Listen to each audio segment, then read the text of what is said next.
Bismillahirrahmanirrahim. Alhamdulillahi nahmaduhu wa nasta'inuhu wa nastaghfiruh wa na'udzu billahi min syururi anfusina wa min sayyiati a'malina.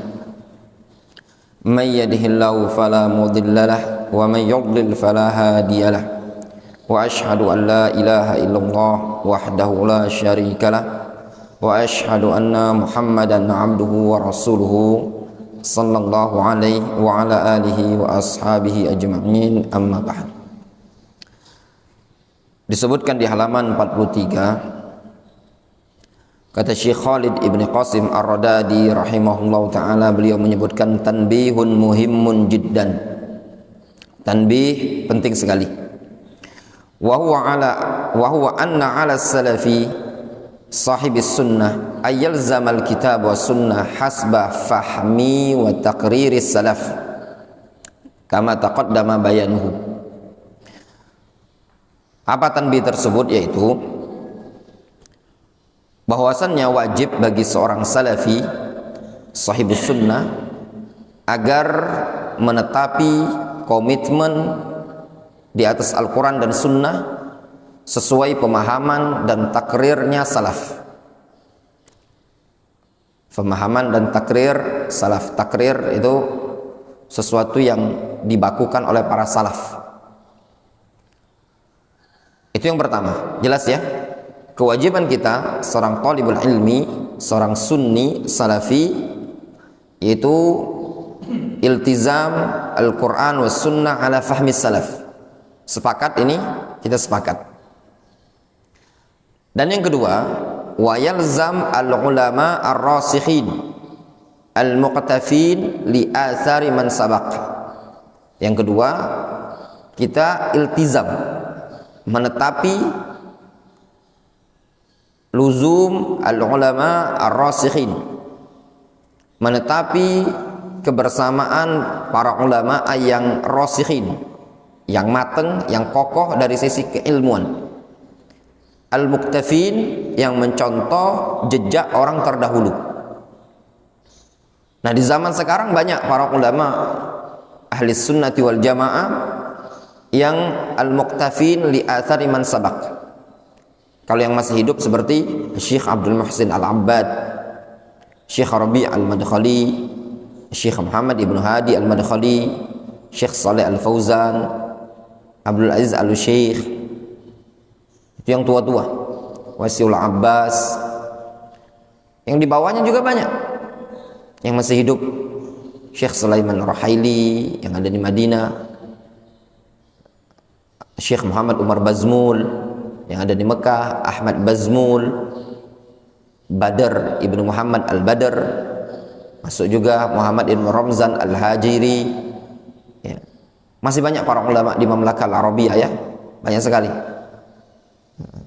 Kalau di Yaman ya jelas sahibul marakiz, itu semua mereka insyaallah para masyayikh yang mengikuti jejak ulama-ulama terdahulu. Di Fiyush Syekh Abdullah Mar'i ya, Syekh Abdullah Mar'i.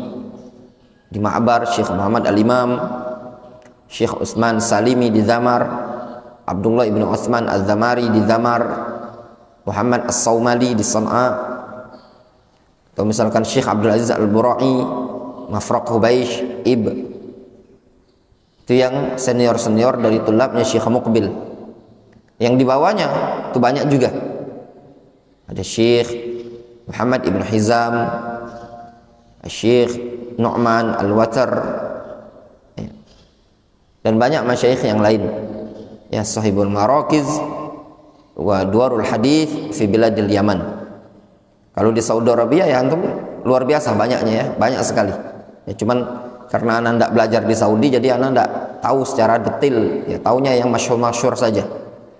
Kalau yang masih hidup seperti ya Syekh Muhammad Umar Bazmul, Syekh Muhammad Ibn Hadi, Syekh Sulaiman Rahili, Saleh Suhaimi, Saleh Usaimi, dan para ulama masyayikh yang lainnya banyak sekali ya. Namun di sini ada poin berikutnya yang perlu diperhatikan bagi seorang sunni salafi. Apa itu? Wa anna alaihi ma'a hadza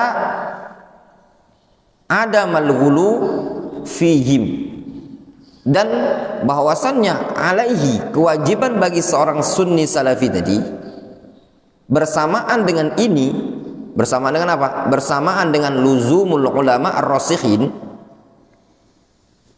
maka dia pula tidak diperbolehkan ghulu pada mereka. Kita tetap ngikut jejak para ulama, tapi jangan ghulu. Karena kalau ghulu akan berdampak. Ya. Ketika sudah terjadi ghulu, pengkultusan terhadap ulama-ulama ini tadi, maka itu akan memunculkan dampak taklid. Lihat kata beliau, wa akhussu al-mu'asirin minhum al-ahya minhum. Aku sebutkan secara khusus dari kalangan para ulama tadi, orang-orang yang masih hidup. Nah, aku khususkan yang dimaksudkan tidak boleh ghulu ini pada orang-orang yang masih hidup. Kenapa? Li'annal hayya la tu'man 'alaihil fitnah. Dikarenakan yang masih hidup itu tidak dia rasa aman dari suatu fitnah. Jangan antum ghulu dengan Syekh Rabi', ghulu dengan Syekh Muhammad Ibnu Hadi, dengan Syekh Abdul Muhsin, wala Syekh Sulaiman Ar-Rahaili, wala fulan wala alan. Tidak boleh. Demikian juga tidak boleh kita ghulu terhadap Masyayikh Yaman. Apa makna ghulu? Ghulu itu mujawazatul had, melebihi batasannya. Sehingga terkadang orang itu ghulu terhadap masyayikh, apa yang diucapkan masyayikh tadi 100% dia telan tanpa melihat hujjah. Apalagi dalam bab al-jarh wa ta'dil. Di Indonesia ini juga terkadang kita dapati sebagian orang itu yang ghulu ekstrim. Ya. Apa kata ustadznya dia, kalau sudah dianggap senior, luar biasa ghulunya. Kadang kita memerangi, tidak boleh ghulu, tidak boleh taklid. Itu kita letakkan, kita posisikan pada orang-orang yang ghulu terhadap para kiai-kiai. Tapi secara tidak sadar dia juga terkadang ghulu terhadap gurunya dia. Itu tidak diperbolehkan. Difahami? Fakam ra'ayna min ashkhasin urifu bis sunnah wa da'wa ilaiha muddatan minaz zaman. Baida annahum lamma asafat bihimul fitan wastashrafu laha wa khalatul mubtadi'ah. Betapa banyaknya kita lihat ada person-person, oknum-oknum yang urifu bis sunnah, dulunya dikenal dengan sunnah, wa da'wa ilaiha, dikenal mendakwakan kepada sunnah, muddatan minaz zaman, bukan waktu sebentar, muddah minaz zaman, dalam sekian lama, sekian waktu yang panjang. Baida itu bacanya baida, tugasnya dokter Vicky, ya. Apa baida ini tadi? Itu bacanya baida, ya. Cari lantung kedudukannya apa, ya. Baida annahum lamma asafat bihimul fitan, ya. Asyik bisyik yudkar. Baida ini di awal-awal anak mondok masih program nahu lugha di Al-Bainah itu ketemulah lafaz baida. Apalah artinya? Penasaran anak. Ya dulu kalau belajar itu kayak gitu, makanya antum belajar itu pegang kitab, latih. Ya. Dulu tidak banyak referensinya seperti Dr. Fikir, beliau banyak. Karena dulu referensinya Mujamu Fasol. Buka di Mujamu Fasol. Oh, baida itu ini. Ya. Artinya tadi, maknanya ini, kedudukan i'rabnya ini. Ya.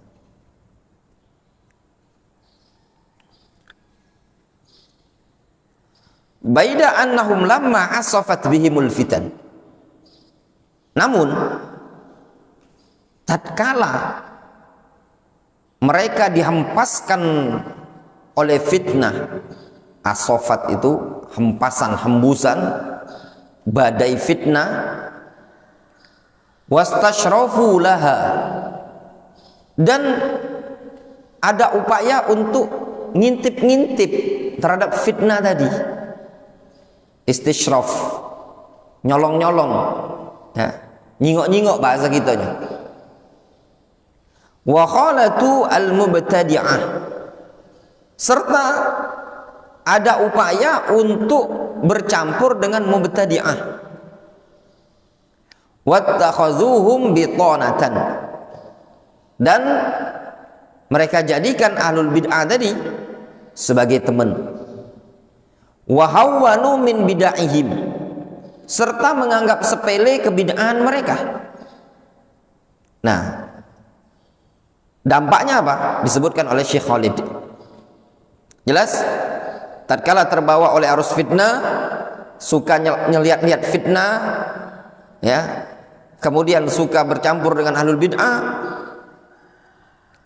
kemudian suka berteman, menyepelekan bid'ah, fa'asbahu wa ghadaw ma'ulan lihadmi da'wati salafiyah, sehingga dia pun berubah menjadi rujukan dalam menghancurkan dakwah salafiyah. Ma'ul ay marji', menjadi rujukan. Yang tadinya yudafi anis sunnah, membela sunnah, ya, membantah ahlul ahwa'i wal bid'ah, tatkala suka nyampur dengan ahlul bid'ah, suka membela ahlul bid'ah, ya, suka baca kutub-kutubnya mubtadi'ah, sehingga di masa kemudian dia pun menjadi pentolan dalam rangka menghancurkan dakwah salafiyah. Jelas? Wal fat fi adudiha min dakhiliha, serta dia pun, ya, berupaya merusak, ya, pada bagian lengan dakwah salafiyah tersebut dari bagian dalam. Ada upaya perobekan, perusakan. Apa bentuk perusakannya? Min zabbi an ahlil bid'ah, berupa pembelaan terhadap ahlul bid'ah. Nah, itu merusak dari dalam.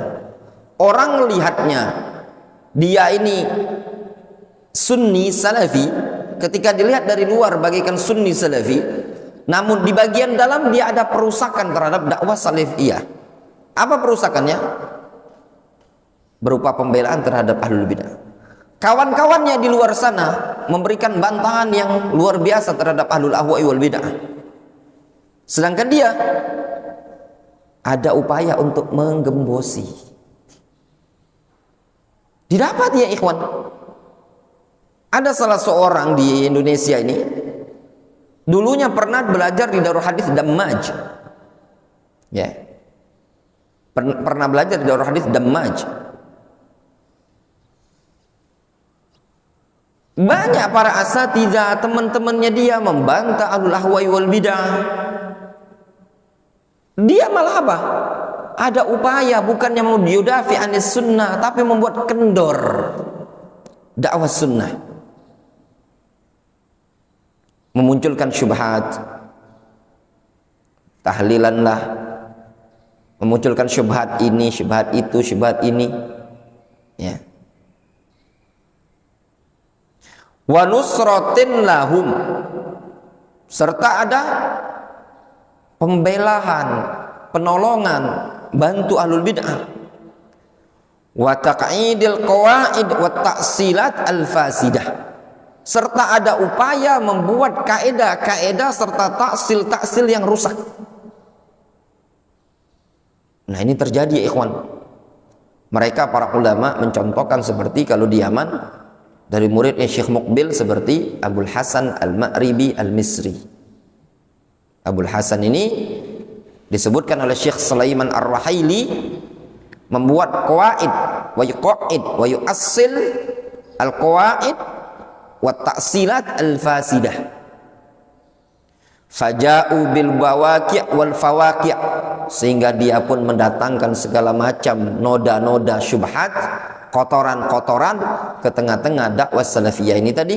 Faghtarra bihim khalqun min muridihim wa atba'ihim, sehingga ada saja orang yang tertipu, terlena dengan dia. Apalagi kalau orang tersebut nampak seperti orang yang pandai dalam bab ilmu usul fikih, dalam bab ilmu mustalah, atau dalam bab ilmu alat yang lain, sehingga membuat orang terpersona, membuat orang terkecoh, membuat para penuntut ilmu tertipu dengan dia.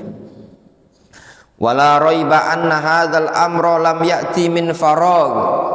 Tidak diragukan lagi bahwasanya perkara yang seperti ini tidak datang dalam keadaan kosong, bukan datang begitu saja. Wa inna ma huwa natijun fil asli an khalalin fit ta'sil wat tarbiyah.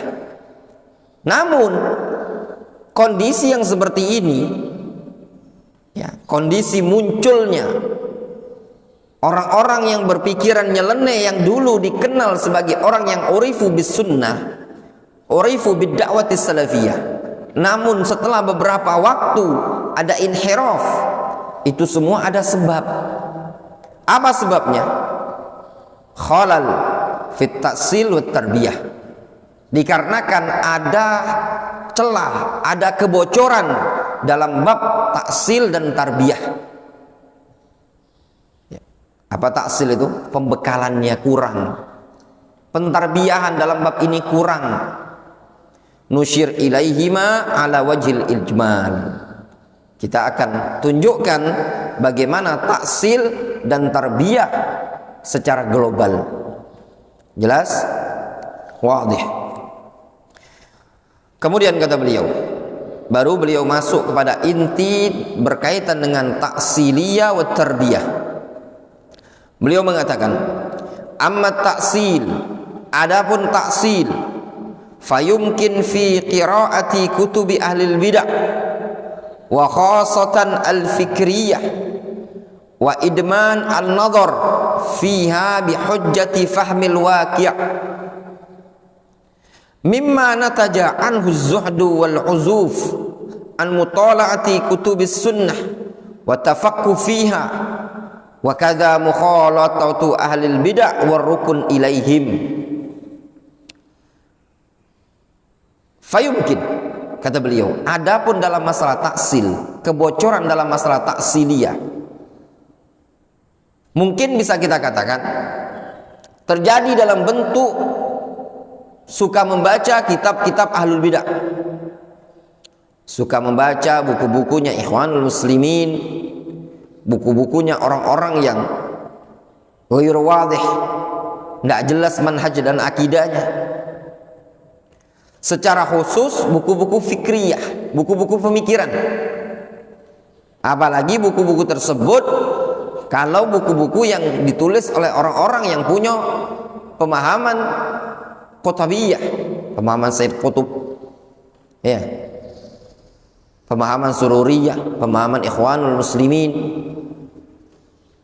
atau buku-buku yang berbau buku Sufiyah, Asy'ariyah, dan juga wa idman an-nadhar fiha, serta sering melihat ke buku-buku tadi bihujjati fahmil waqi', dengan alasan untuk fahmul waqi', untuk faham realita kenyataan yang ada, atau istilahnya fiqhul waqi'. Sehingga dia suka membaca buku-buku orang-orang yang dikenal sebagai orang-orang tokoh-tokoh kontemporer. Kalau di zaman sekarang misalkan suka membaca bukunya Sayyid Qutb, bukunya Salman Al-Audah, bukunya Safar Hawali, Abdul Azzam, atau bukunya siapa? Ain Al-Qarni, ya, Yusuf Al-Qardawi. Nah, akhirnya apa? Terkena syubhat. Bahaya nih tadi. Ya, bukunya Hasan Al-Banna. Ya. Dengan alasan apa? Ingin fahmul waqi'. Mimma nataja anhu az-zuhdu wal huzuf an mutala'ati kutubis sunnah. Yang demikian itu semua berasal dari atau muncul dengan alasan enggan, ya, enggan untuk mentelaah, untuk membaca kutubus sunnah. Dia males kalau mau baca kitab misalkan Usulus Sunnah Imam Ahmad, Syarhus Sunnah Al-Barbahari, Kitabus Sunnah Ibnu Abi Asim atau Asy-Syari' al-Ajurri, Syarah Ushul I'tiqad Ahli Sunnah, dan kitab-kitab yang lainnya. Enggan, justru dia sebaliknya lebih senang membaca kutub-kutub ahlul ahwa'i wal bid'ah. Wa kadza mukhalatatu ahlil bid'ah war rukun ilaiha. Kemudian juga kadang suka bercampur bersama ahlul bid'ah, ada kecondongan kepada mereka. Qala Ibnu Qayyim rahimahullah, berkata Imam Ibnu Qayyim rahimahullah taala, wa kullu hadhil kutub al-mutadammina li mukhalafati sunnah ghairu ma'dzunin fiha. Kata Imam Ibnu Qayyim, seluruh kitab-kitab ini, yaitu kitab-kitab yang mengandung penyelisihan terhadap sunnah, tidak diizinkan padanya untuk dibaca, tidak diizinkan untuk ditelaah, tidak diizinkan untuk diajarkan. Bal ma'dzunun fi mahqiha wa itlafiha. Bahkan buku-buku yang menyelisih sunnah diizinkan untuk dihancurkan, dibinasakan. Wa ma'alal umma adar minha. Tidak ada bagi umat ini sesuatu yang paling berbahaya dibandingkan buku-buku tadi.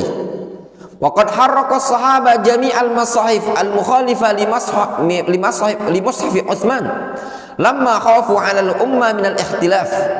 Dan sungguh mereka para sahabat telah membakar seluruh mushaf-mushaf yang menyelisih mushaf Utsman tatkala ada kekhawatiran dari para sahabat terhadap umat ini berupa ikhtilaf. Antum lihat mushaf Al-Quran yang ada di zaman dahulu, ya, di zaman Utsman, dibakar oleh para sahabat tatkala menyelisih apa? Mushafnya Utsman ibn Affan. Apa alasan sahabat membakar mushaf-mushaf tadi dalam keadaan mereka tulis dengan tangan-tangan mereka? Karena khawatir nanti terjadi ikhtilaf dalam qiraah. Jelas? Sehingga dibakarlah mushaf-mushaf tadi dalam rangka ijtima'ul ummah, dalam kondisi ya thalabatul ilm, mushaf itu isinya hak, isinya kalamullah. Lantas bagaimana dengan adanya buku-buku ahlul bidah, adanya buku-buku fikrah ikhwanil muslimin, fikrah rafidah, khawarij, dawaish di tengah-tengah umat, yang bisa menyebabkan perpecahan, yang bisa menyebabkan pertumpahan darah sesama kaum muslimin? Tentu layak buku-buku ini tadi kalau seandainya ada di tengah-tengah sahabat pasti dibakar oleh para sahabat.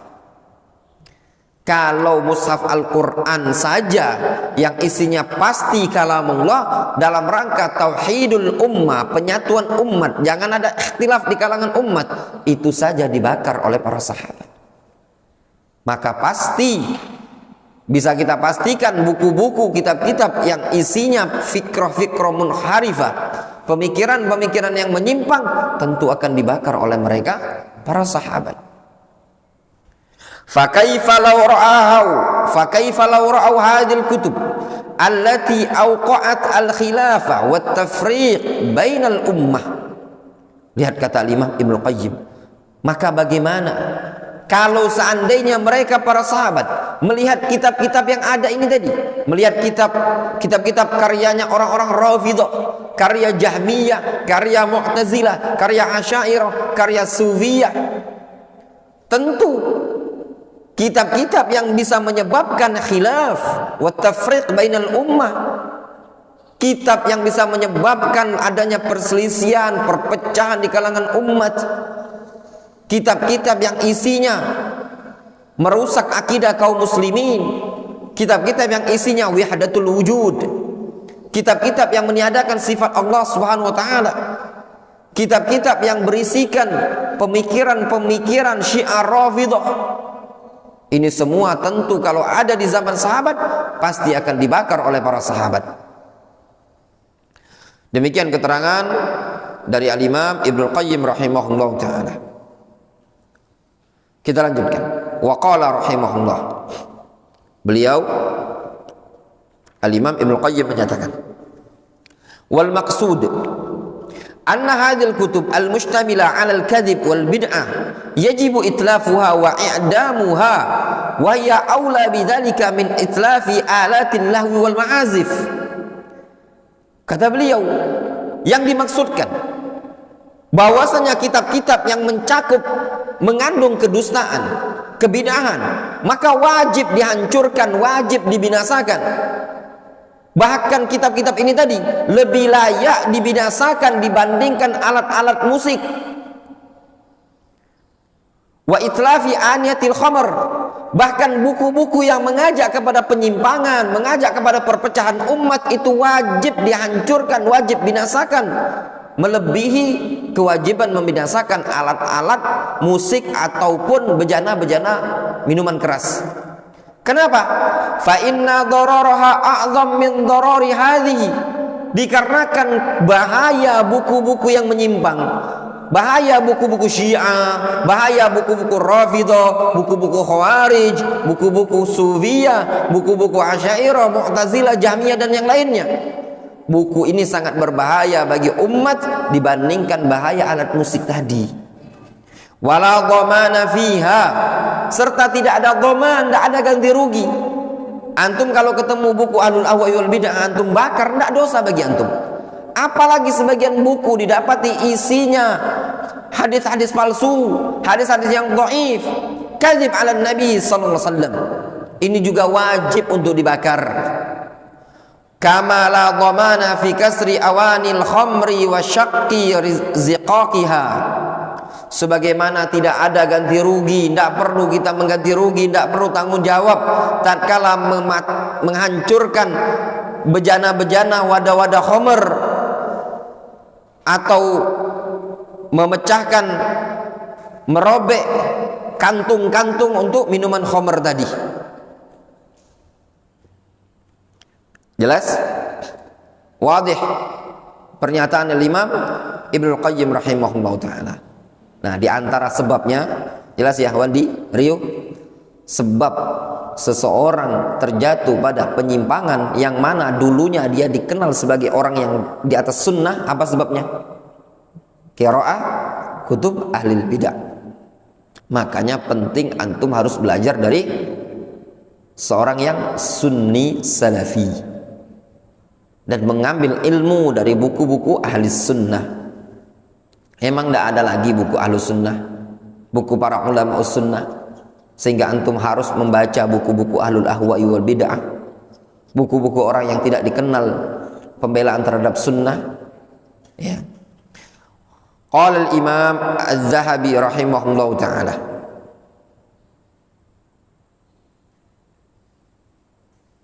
berkata al-Imam Az-Zahabi, ba'da an dzakara ba'dha kutubi ahli dhalal, setelah beliau menyebutkan sebagian kitab-kitabnya orang-orang yang sesat, kata al-Imam Az-Zahabi, fal hadaru min hadhil kutub, waspada dari buku-buku ini.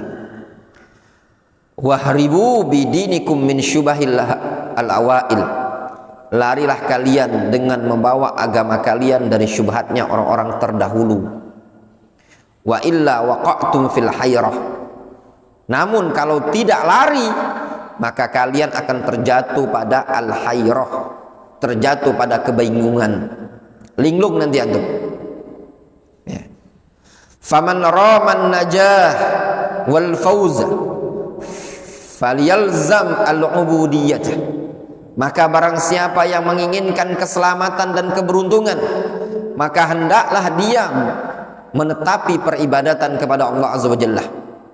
Wal yudmin al-istighatsa billah, dan hendaklah dia pula memfokuskan beristighatsa kepada Allah Azza wa Jalla. Wal yabtahil ila maulahu fi tsabati 'ala al-islam, serta hendaklah dia berupaya senantiasa memohon kepada Allah Azza wa Jalla untuk tegar dan kokoh di atas agama Islam ini tadi. Wa ayyutawaffa ala imanis sahaba wa sadati tabi'in, serta hendaknya dia juga memohon kepada Allah Azza wa Jalla agar dia diwafatkan di atas keimanan seperti keimanan sahabat dan keimanan para tokoh-tokoh ulama tabi'in. Wallahul muwaffiq, dialah Allah yang memberikan taufik. Jelas dengan tegas Al-Imam Az-Zahabi rahimahullah ta'ala, beliau menyebutkan al-hadharu min hadil kutub. Waspada dari buku-buku ini tadi.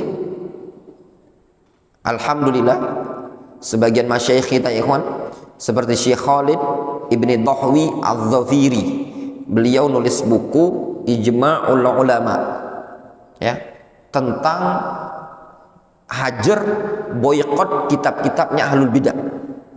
Ada bukunya, ya, sudah dicetak, itu tinggal baca. Jadi yang memperingatkan agar umat ini jangan membaca buku ahlul ahwa'i wal bid'ah, siapa itu? Sudah para ulama di zaman dahulu, diantaranya Al-Imam Az-Zahabi, Al-Imam Ibnu Qayyim rahimahullah ta'ala. Jelas? Jangan antum suka baca buku-buku ahlul ahwa'i wal bid'ah. Jangan coba-coba mau baca buku Syiah, buku Khawarij, buku Sufiyah, ya. Baca buku-buku ulama us-sunnah.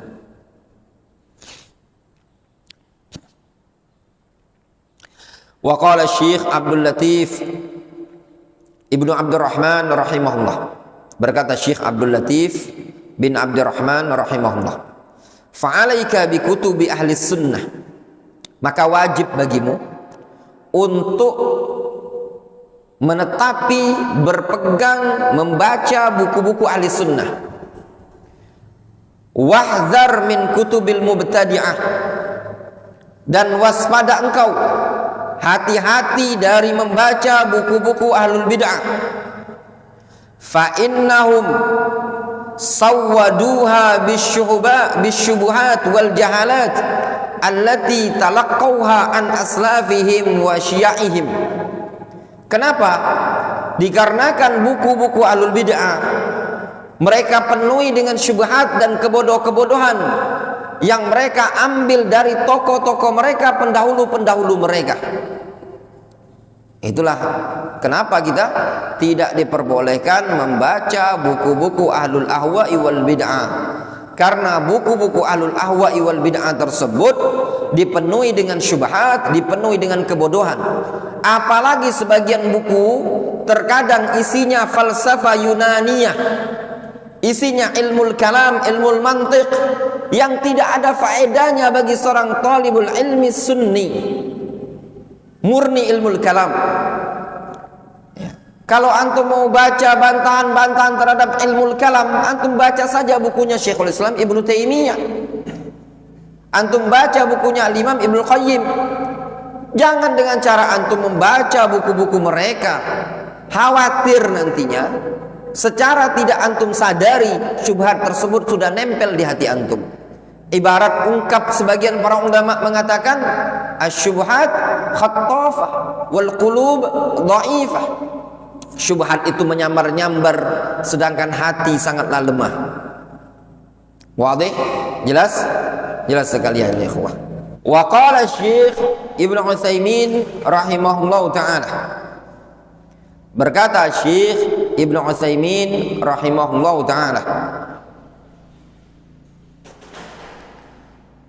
wa min hajri al-bid'ah tarkun nazar fi kutubihim khaufan min al-fitnati biha. Kata Syekh Ibnu Utsaimin rahimahullahu taala, di antara bentuk pemboikotan terhadap ahlul bid'ah, meninggalkan membaca buku-buku mereka. Kenapa? Dikarenakan takut nanti terkena fitnah, khawatir terfitnah. Au tarwijiha bainan nas, serta ada upaya juga meninggalkan promosi di tengah-tengah umat manusia. Antum jangan baca bukunya ahlul bid'ah, buku-bukunya Ikhwanul Muslimin. Kalau di zaman sekarang buku-buku yang banyak menyimpan sekian banyak kebid'ahan, buku-bukunya Sayyid Qutb, buku-bukunya Hasan Al-Banna, bukunya Yusuf Al-Qardawi, itu tokoh-tokoh luar. Nggak usah antum baca. Kenapa? Khawatir nanti antum terfitnah, nempel syubhat tersebut. Dan juga antum tinggalkan pemasarannya di tengah-tengah umat.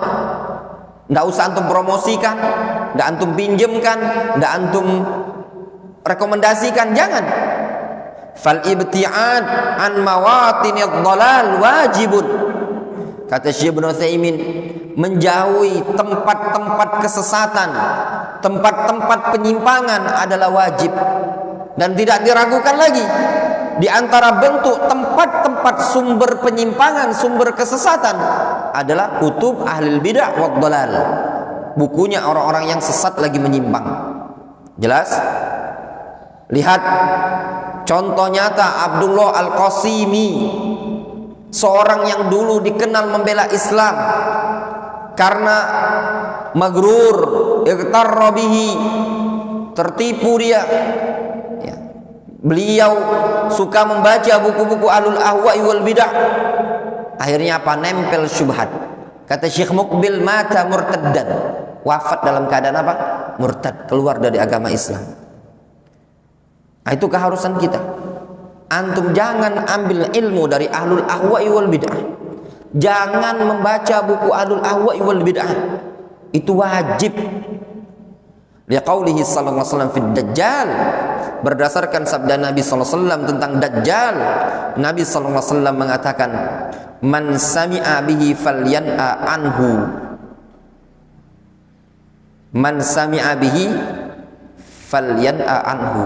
Siapa yang mendengar ada dajjal, hendaklah dia menjauh dari dajjal. Fa wallahi innar rajula la ya'tiyahu.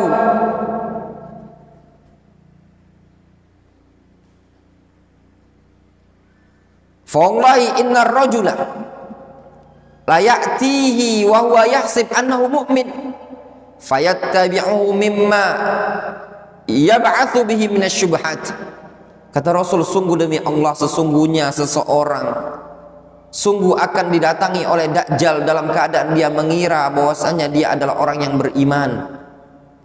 Lalu dia mengikuti dajjal tadi pada perkara-perkara yang bisa membangkitkan syubhat. Difahami? Nabi SAW memperingatkan, kalau dengar ada dajjal, lari. Jangan sok pandai. Jangan sok antum ngira aku seorang mukmin, aku bisa menangkis dajjal. Jangan sok pandai. Kenapa? Bisa jadi nanti dajjal menyampaikan syubhat-syubhat lalu nempel pada antum sehingga antum kufur kepada Allah Azza wa Jalla, malah beriman dengan dajjal. Difahami? Jangan sok pandai duduk berdebat diskusi dengan ahlul ahwai wal bid'ah. Bisa jadi ada syubhat yang nempel pada hatinya antum sehingga antum sebaliknya memusuhi sunnah dan membela kebid'ahan. Wa qala rahimahullah, beliau Syekh Ibnu Utsaimin juga mengatakan, inna man arada al-hidayata falyatlubha minal kutubil munazzala minas sama, la yatlubuha minal asatir wa qasasir ruhban wa qasasiz zuhad wal ubbad wa ja'ja'atil mutakallimin wal falasifah wa ma ashbaha dzalika bal minal kutubil munazzala minas sama.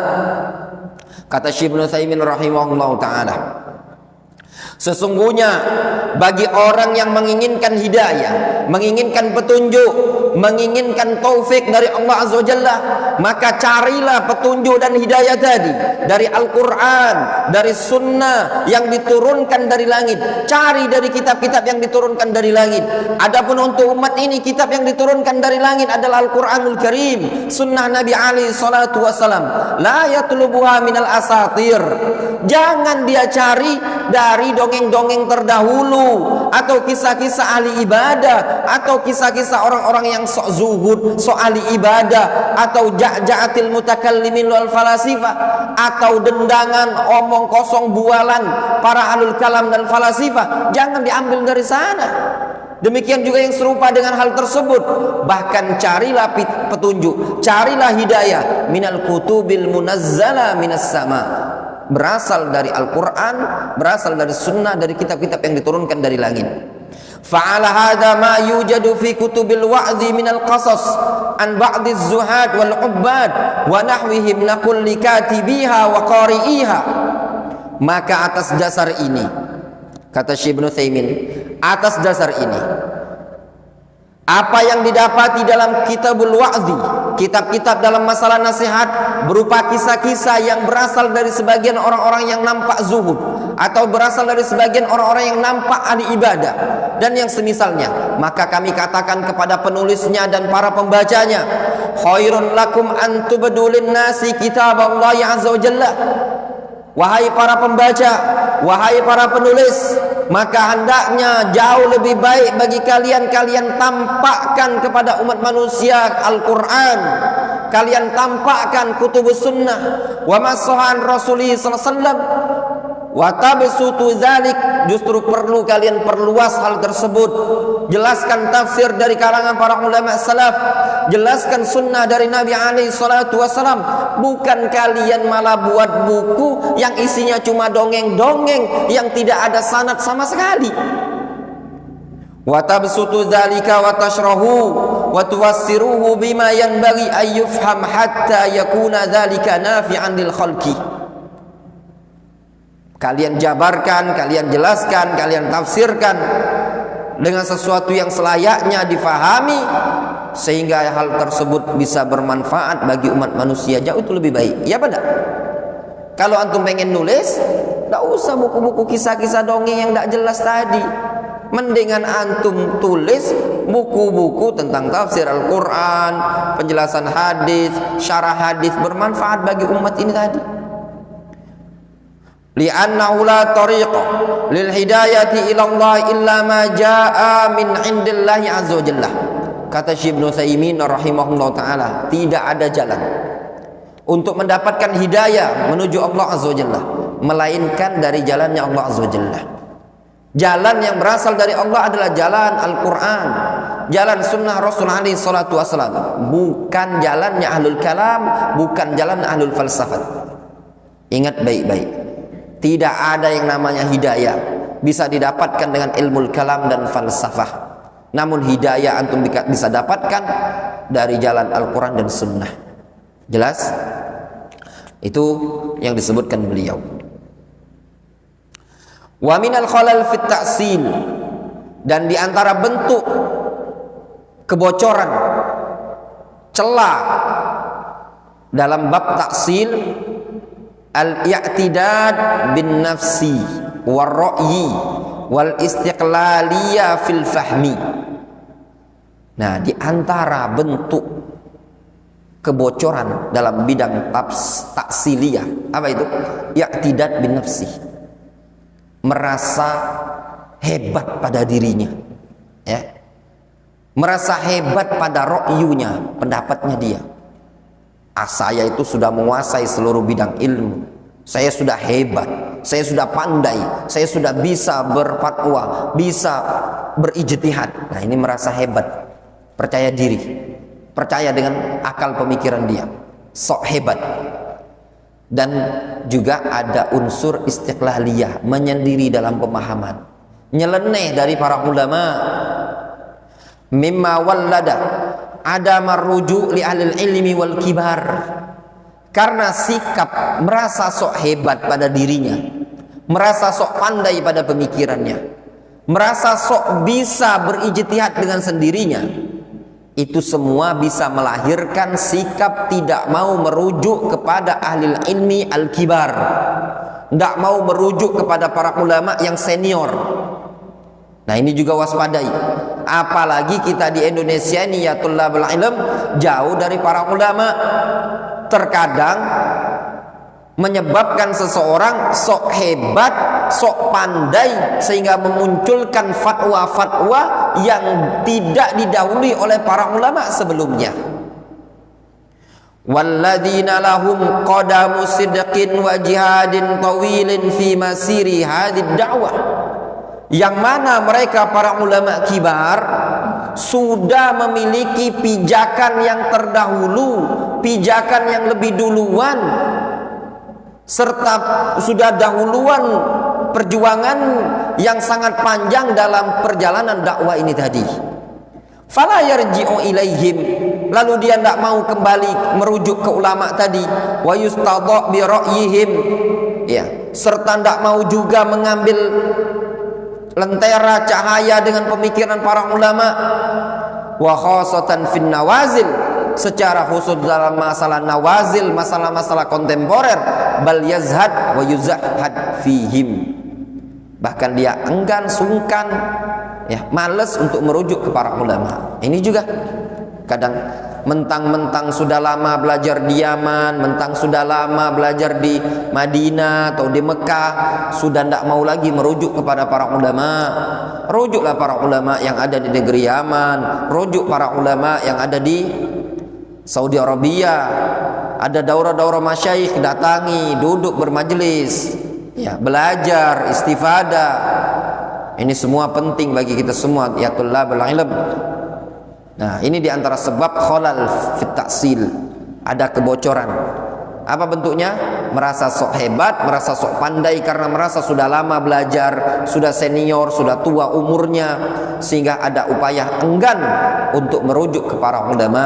Bahkan yang sangat miris, muncul sebagian orang yang memposisikan dirinya seakan-akan dia ulama karena dia merasa senior dalam dakwah, dia merasa senior dalam mengajar, sehingga seakan-akan dirinya adalah seorang alim, orang yang harus merujuk ke dia, bukan dia yang harus merujuk ke para ulama. Bahkan ada al-itab, ada celaan dan kecaman kalau orang tidak merujuk kepada dia, tidak bermajelis dengan dia, dikecam. Nah, ini juga musibah lebih besar, lebih parah lagi. Dalam kondisi dia bukan ulama, bukan seorang alim, banyak kekurangan ilmu yang ada pada dia. Kurang dalam ilmu mustalah hadis, kurang dalam ilmu usul fikih, kurang dalam ilmu bahasa Arab, dalam bab ta'silul akidah, usuluddin juga kurang dia pelajari. Namun dia mau memposisikan diri seakan-akan dia seorang alim di hadzal asr. Wa ka'annahu alimun minal ulama wa ka'annahu muhaddithun wa ka'annahu usuli. Ini bahaya, ya. Jangan sampai muncul pada diri antum bibit-bibit seperti ini. Kalaupun toh Allah mudahkan antum duduk bermajelis dengan para ulama, jadilah antum safir, duta, perantara umat dengan para ulama, bukan antum memposisikan diri dengan ulama. Mentang-mentang belajar 5 tahun, 6 tahun, 7 tahun, 10 tahun di Yaman, sudah langsung posisikan diri ka'annahu Syekhul Islam Ibnu Taimiyah, ka'annahu mujtahidun mutlaqun, seakan-akan mujtahid mutlak, tidak butuh lagi belajar, tidak butuh lagi merujuk para ulama. Maka butuh antum tawasul, ada hubungan dengan para ulama. Jelas? Itu dalam bab taksiliyah. Sekarang kita baca keterangan beliau dalam bab at-tarbiyah. Jelas? Khalal dalam bentuk taksiliyah. Apa kesimpulannya, Wandi? Bab taksiliyah ini khalal, intinya gini ya.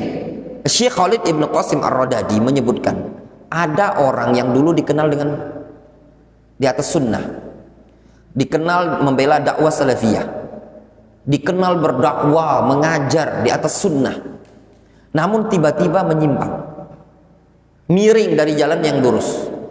Apa sebabnya? Rio, ada khalal dalam masalah taksiliyah. Ya benar. Apa bentuknya? Di antara bentuknya qiraah kutubi ahlil bidah. Ya benar. Wa mujalasah ahlil bidah. Wa yudafi an ahlil bidah. Kemudian bentuk khalal yang kedua dalam bab taksil, suka istiqlaliyah. Ya. Karena merasa sok hebat. Antum lihat, tidak usah jauh-jauh, di negeri Yaman ada orang namanya Abul Hasan Al-Ma'ribi. Dulu dikenal di atas sunnah, dikenal di atas dakwah salafiyah. Tatkala ada upaya untuk memisahkan diri dari bimbingan para ulama, dari bimbingan ulama-ulama senior yang dia tokohkan seperti Syekh Rabi', seperti Syekh Ahmad Ibnu Yahya An-Najmi, Bahkan ketika wafatnya Syekh Mukbil sempat mengatakan qad zahaba zamanul khauf, telah hilang, telah pergi masa-masa ketakutan. Akhirnya apa yang terjadi? Jauh ya ikhwan. Demikian dia tulabnya Syekh Mukbil yang lain, seperti Abdul Majid Ar-Raimi, seperti menantunya Syekh Mukbil yang kemarin Abu Musa Al-Baydhani, dan yang lainnya. Banyak orang-orang yang dulu dikenal di atas sunnah, tatkala ada muyulah, kecondongan dengan ahlul ahwa'i wal bid'ah, nas'alullah salama fid dunya wal akhirah. Kita berlindung kepada Allah Subhanahu wa taala dari taghayyur, perubahan tadi. Nas'alullah taala na'udzubillah minal hur ba'dal kur.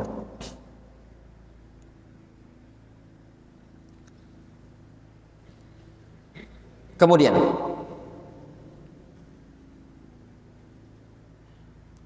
wa ammat tarbiyah, adapun khalal dalam bab at-tarbiyah, khalal dalam bab tarbiyah, famin a'dhamin nawahi al-khalal fiha ma narahu bijala'in min tarbiyati haula litalamizatihim ala nasikit tarbiyah as-sufiyah wal hizbiyah. Fal haqqu ma qalahu huwa wa in kana bayyinul butlan. Nah, di antara bentuk sisi kebocoran yang paling besar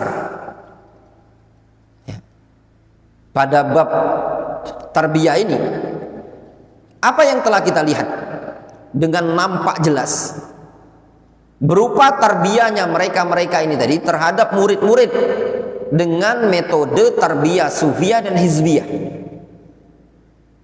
Apa bentuk tarbiyahnya? Apa bentuk tarbiyah sufiyah hizbiyah? Lihat ya, tarbiyah yang bocor, tarbiyah yang kurang tepat, yang dilakukan oleh sebagian masyayikh, sebagian duat, sebagian ustadz atau sebagian kiai, walaupun dia dikenal sebagai orang yang membela sunnah, namun tatkala ada bocor dalam bab tarbiyah, itu tanda-tanda yang kedepannya di hari kemudian akan menyebabkan penyimpangan. Apa bentuknya? Kata Syekh Khalid Ibnu Qasim Ar-Radadi, mereka mentarbiyah murid santri-santrinya dengan tarbiyah sufiyah dan hizbiyah.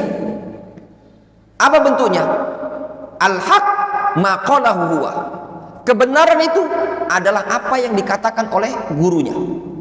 Sehingga apa yang dikatakan oleh ustadznya, oleh syekhnya, oleh gurunya, itulah benar 100%. Sami'na wa ata'na. Ya. Itu tidak diperbolehkan. Wa in kana bayyinul butlan, meskipun batilnya nampak jelas, tetap dikatakan benar.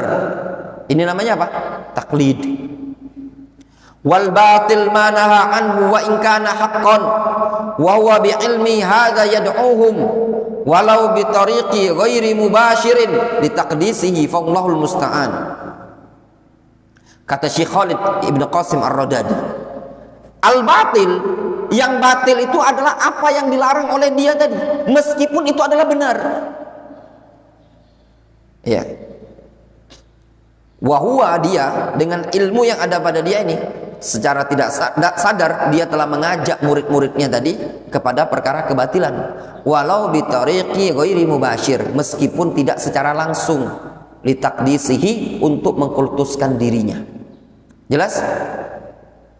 Jadi ada seorang ustadz, ada seorang syekh, ada seorang alim, seorang tokoh oknum, ya, dia mentarbiyah muridnya dengan tarbiyah yang salah, khalal dalam masalah tarbiyah. Apa bentuk khalal dalam bab tarbiyah?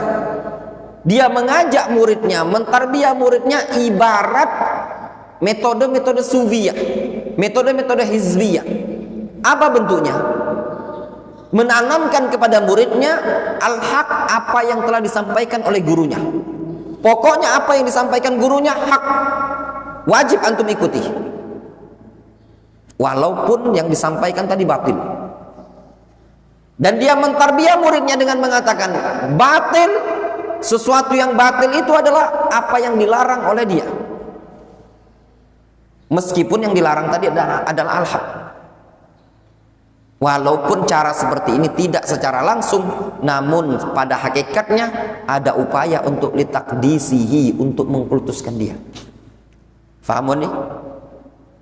Kalau ana mentarbiyah antum, pokoknya apa yang ana sampaikan terima, apa yang ana larang tinggalkan.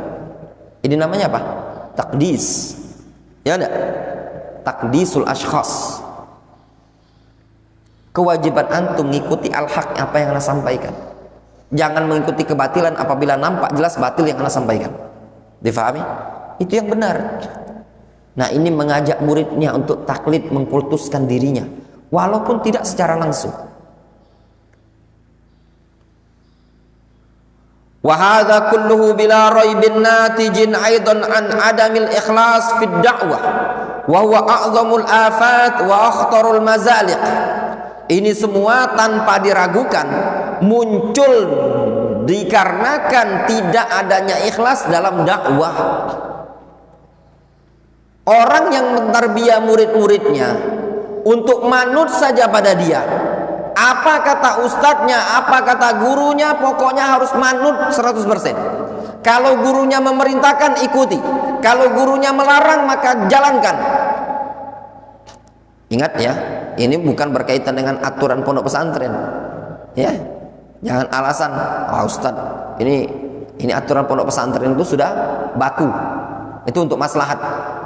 Tapi terkadang ada ustadz, contoh misalkan, antum dapati, antum punya guru misalkan, ada seorang ustadz misalnya, Sunni Salafi, kata gurunya antum jangan belajar ke sana. Apa alasannya? Ya. Apa alasannya? Loh, itu jelas-jelas Sunni Salafi, itu jelas-jelas ulama. Ada orang yang mentarbiyah, jangan belajar ke Yaman, jangan belajar ke Yaman. Apa alasannya? Antum melarang umat, melarang tulabul ilm untuk belajar di negeri Yaman, negeri para ulama. Ini tarbiyah pengkultusan. Sebagian orang melarang jangan belajar dengan orang-orang yang alumni Yaman. Jangan belajar juga dengan ulama-ulama Yaman. Ini metode mengkultuskan. Apa yang mendasari antum? Hawa nafsu kah? Atau ilmiah?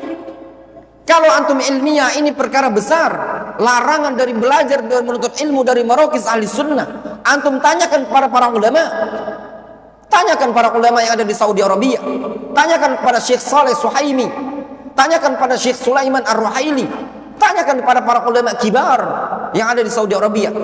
Kalau antum betul-betul sunni ittiba'ul ulama, ini menunjukkan pada diri anda ada khalal dalam masalah tarbiyah.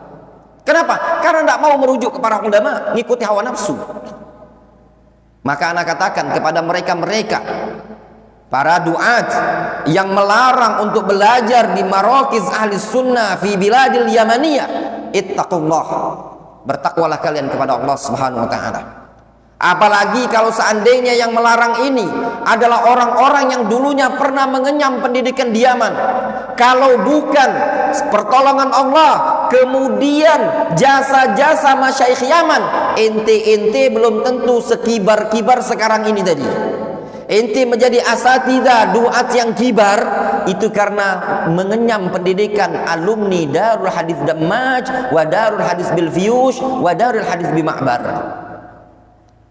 Tahu-tahu ente pulang ke Indonesia, bisanya antum cuma mentahdir marokis ahli sunnati wal jamaah yang ada di negeri Yaman. Ya. Demikian juga mereka-mereka yang tidak pernah merasakan pendidikan di negeri Yaman. Ya, tidak pernah sama sekali merasakan pendidikan di negeri Yaman. Terkadang melarang orang untuk belajar ke negeri Yaman. Ini juga ittaqullah. Hendaklah bertakwa kepada Allah Subhanahu wa taala. Kalau ente memang betul-betul belajar di kota Madinah, belajar di Mekah, tanyakan dengan para ulama yang ada di Mekah atau di Madinah. Tanyakan Syekh Saleh Suhaimi, tanyakan Syekh Muhammad Umar Bazmul sebagai mufti, ulama-ulama senior. Tanyakan kepada Syekh Abdul Muhsin Al-Abbad dan para ulama yang lain, atau Syekh Sulaiman Ar-Ruhaili tentang bagaimana dakwah ulama Yaman. Seperti itu. Insaf merujuk kepada ulama, jangan ikuti hawa nafsu.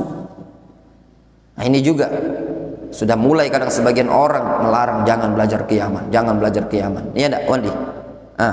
Jangan belajar dengan alumni Yaman begini dan begini. Itu namanya pembodohan terhadap umat, sadar atau tidak Anda sudah khalal dalam masalah tarbiyah. Ya, untuk mengajak orang kepada takdisul ashkhas. Kata beliau, wa huwa a'dhamul afat. Nah, metode seperti ini ya adalah penyakit yang paling besar dan bahaya yang sangat membahayakan. Qala Allah Subhanahu wa ta'ala, qul hadhihi sabili ad'u ila Allah ala basiratin ana wa man ittaba'ani wa subhanallahi wa ma ana minal musyrikin. Katakanlah ya Muhammad, ini adalah jalanku. Aku mengajak kepada Allah di atas basirah. Aku dan orang-orang yang bersamaku yang mengikuti aku. Maha suci Allah, sungguh aku bukan termasuk kaum musyrikin. Qala Syekh Muhammad Ibnu Abdul Wahhab rahimahullah ta'ala. Lihat ya ikhwan.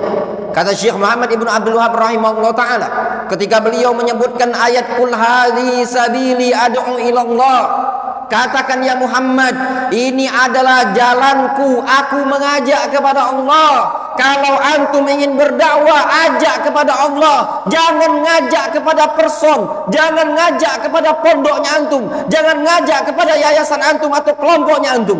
Ajak kepada syariat, ajak kepada Al-Quran, ajak kepada sunnah Nabi alaihi salatu wasalam, ajak kepada ijma'us sahabah.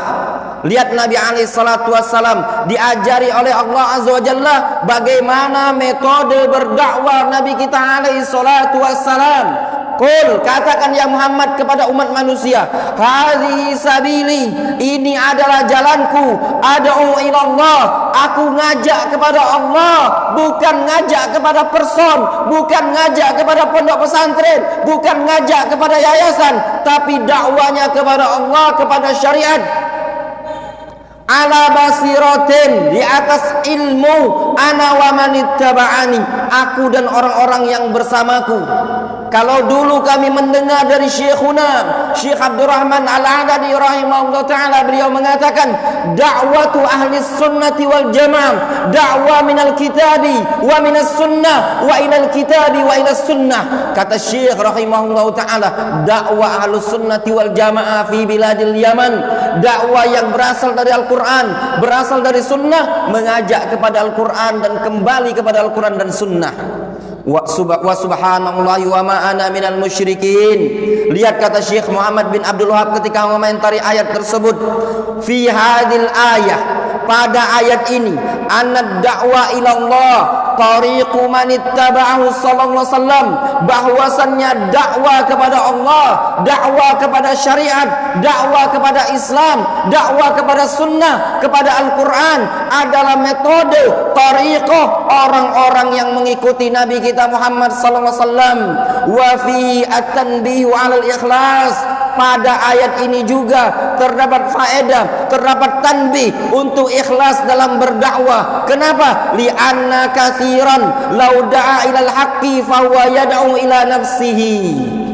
Dikarenakan banyak orang meskipun ngajak kepada al-haq, ngajak kepada dalil, namun pada hakikatnya dia ngajak kepada dirinya sendiri. Kitab yang diajarkan sama al-usul ats-tsalatsah, Kitab Tauhid, Qaidul Arba, Usul Sittah, tapi sebenarnya dia mengajak orang, mengajak ikhwan untuk dirinya, bukan untuk kembali kepada Islam. Kenapa? Karena tidak ikhlas. Marah kalau ada orang lain belajar ke tempat orang lain. Sumpek hatinya, dadanya sempit kalau murid-muridnya pindah belajar ke tempat lain.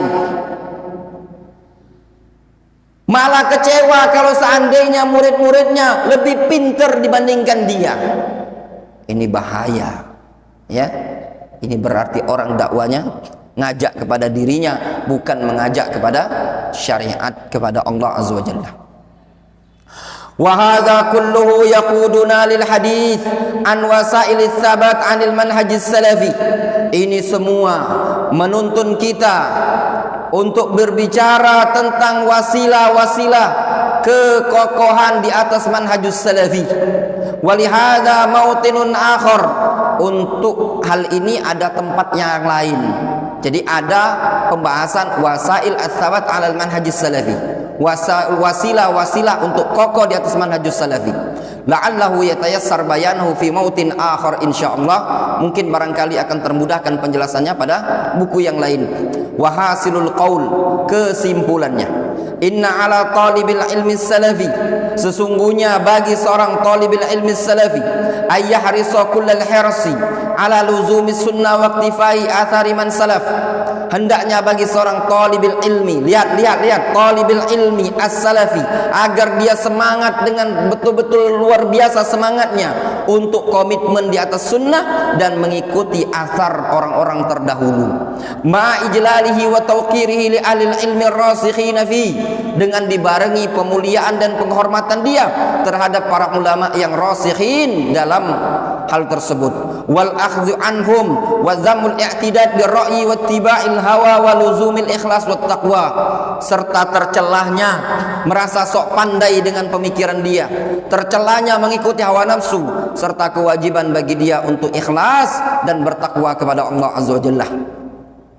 Sebagai penutup, kita baca keterangan yang disebutkan oleh Syekh Khalid rahimahullah taala. Qala Ibnu Qudamah rahimahullah, berkata al-Imam Ibnu Qudamah rahimahullah taala, wa man lam yas'hu ma wasi'a Rasulullah sallallahu alaihi wasallam wa immatuhu fala wasa'allahu alaihi, wa man lam yaktafi bima iktafau bihi wa yarda bima radaw bihi wa yasluk sabilahum wa kullu akhidin minhum fahuwa min hizbi syaitan wa innama yad'u hizbahu liyakunu min ashabis sa'ir. Kata Imam Ibnu Qudamah rahimahullah taala, siapa yang tidak dibuat puas terhadap apa yang telah puas dilakukan oleh Rasulullah SAW dan para salaf serta para ulama, maka sungguh dia tidak akan dibuat puas oleh Allah Azza wa Jalla. Barang siapa yang tidak mau mengikuti atau tidak mencukupkan dengan apa yang mereka para ulama terdahulu serta para sahabat dan Rasul merasa cukup dengannya, dan tidak ridho dengan apa yang dulu para salaf ridho dengannya, serta tidak mau menempuh jalan mereka, wa kullu akhidin minhum, dan masing-masingnya mengambil ya, dari mereka ya,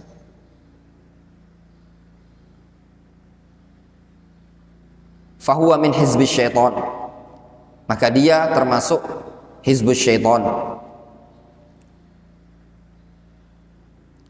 Jelas ya ikhwan? Jelas. Siapa yang tidak merasa puas dengan apa yang telah cukup bagi Rasulullah SAW dan para sahabat, maka Allah SWT tidak akan buat dia puas. Kalau dia tidak merasa puas dengan agama, dengan keyakinan yang dibawa oleh Rasul, yang diyakini oleh para sahabat, maka dia tidak akan puas dalam beragama.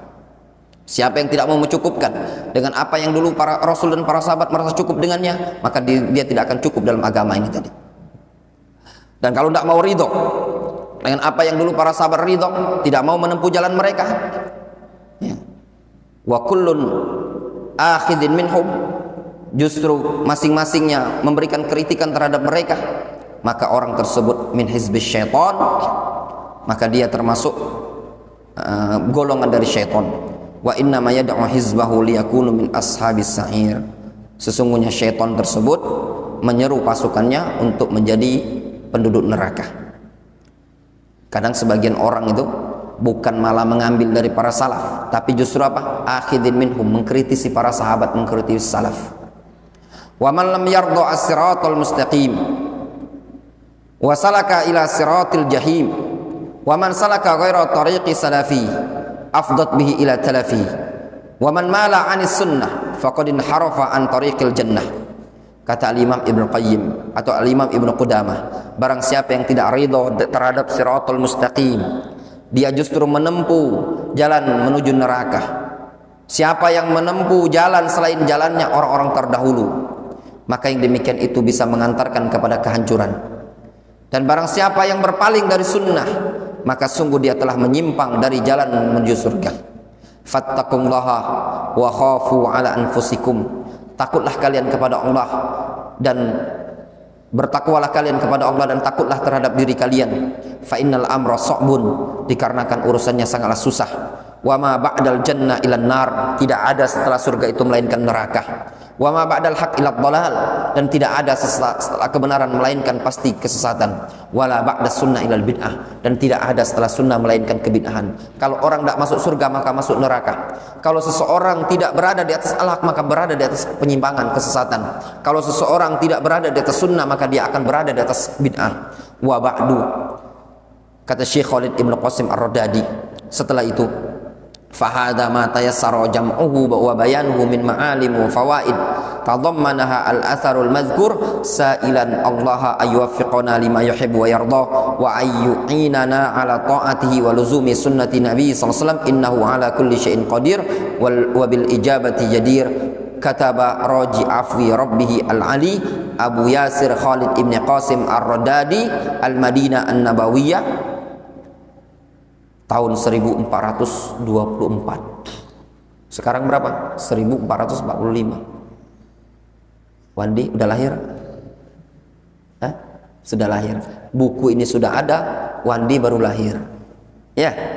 Nah, itu tadi. Wallahu ta'ala shawab. Naktafi bihadzal qadar. Selesai khatam. Cukup dulu sampai di sini.